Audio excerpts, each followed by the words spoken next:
Let's get into it now. Joining me is our Common Sense on Steroids panel. That's what we're calling it tonight. One Nation leader Pauline Hanson, LNP Senator James McGrath and Sky News contributor Gary Hardgrave. Great to have the three of you on. Thank you so much for joining me on the show this evening. It's good to see you. Now, look, we've got to start with Lidia Thorpe because she's at it again. In a closed-door talk at a so-called anti-racism symposium put together by Queensland University of Technology, the now independent senator urged Indigenous Australians to plant the Aboriginal flag on land and make white people pay to visit. Why?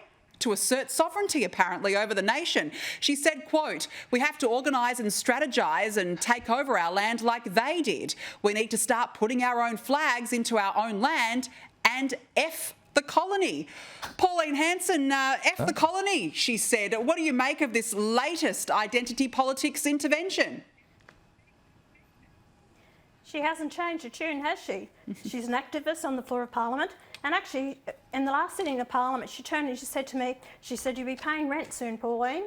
So that's what she says to me all the time. Go back where you came from. You know, you stole our land, you're paying rent. Honestly, I am so over her. She's not doing the cause any good whatsoever. With her activism, she goes to the Queensland University, she comes up here and she actually causes problems at these universities. She's trying to get the young ones who are brainwashed through their educational system, then at universities, and that's what she's trying to do. Hopefully this is the last 3 years that she'll have in Parliament and she won't get voted in again at the next election. She'll be an independent and I'd be pleased to see the back end of her.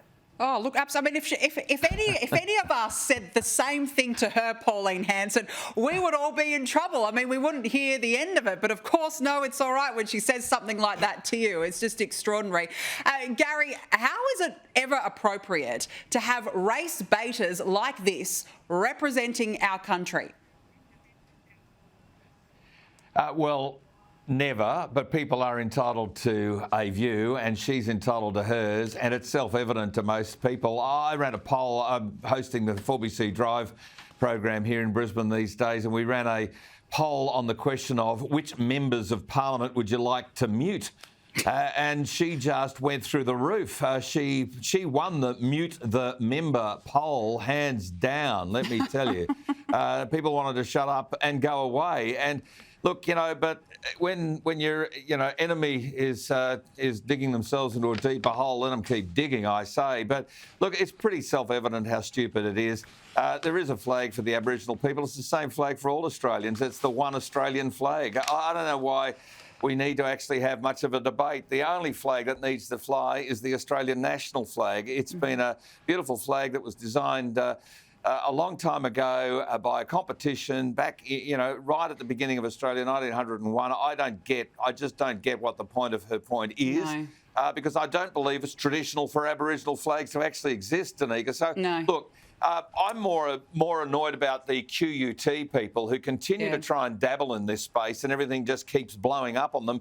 We shouldn't be funding these universities. I think it's about time we actually defunded some of these universities which are turning into activists, people who just simply want to get this kind of rubbish out there on the streets. I don't think there's any instruction in this. This is about indoctrination. Get rid of the funding to the universities for a year. Let them pay a penalty. I agree. We have seen absolute poor performance from universities across this country since October 7, 2023, and this is one prime example. When they're giving voices to people like this, it is absolutely unacceptable.